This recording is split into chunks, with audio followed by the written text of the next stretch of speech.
Pesta Demokrasi 2024. Netralitas yang diinginkan Pak Joko Widodo juga diharapkan sekali oleh Pak Ganjar Pranowo dan oleh Pak Anies Baswedan, supaya kehendak rakyat, ya, pesta rakyat ini benar-benar berjalan sesuai keinginan rakyat.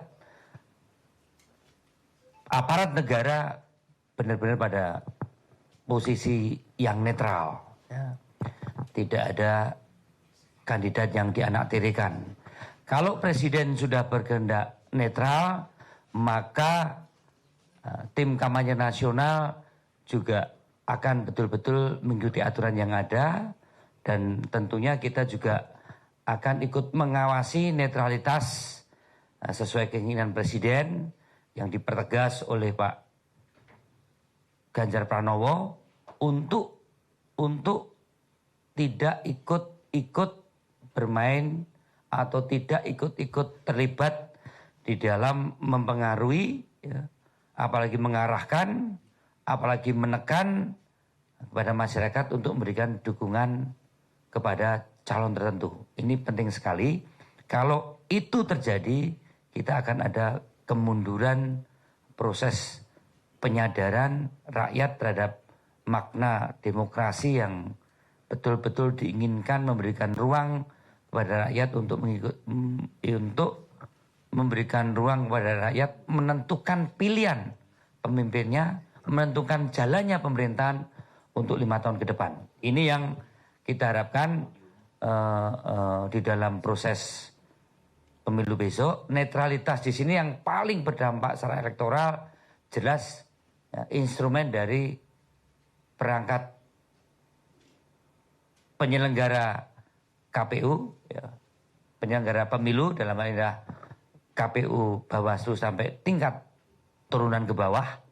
Begitu juga pengaruh teritorial.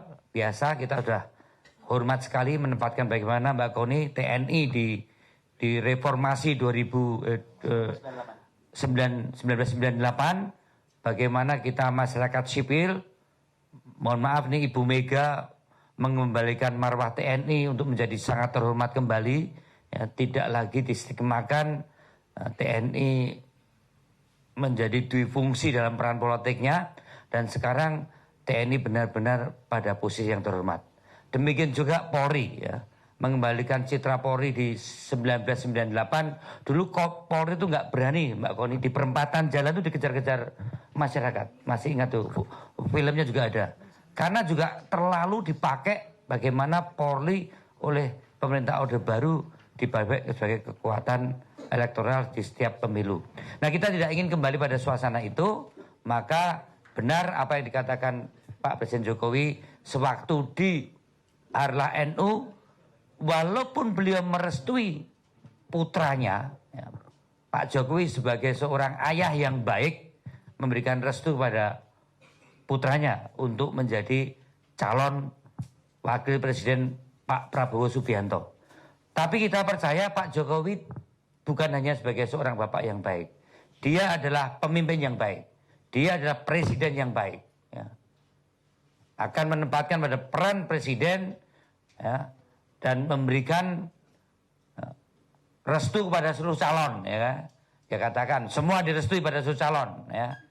Dan akan menempatkan aparat di bawah presiden, termasuk TNI Polri, termasuk penyelenggara KPU dan PLT yang ada pada posisi yang netral.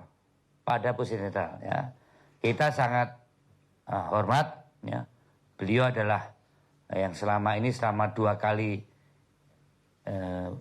Pilpres, saya termasuk menjadi tim sukses. Ya, dia juga hanya menang sekitar 55%, ya.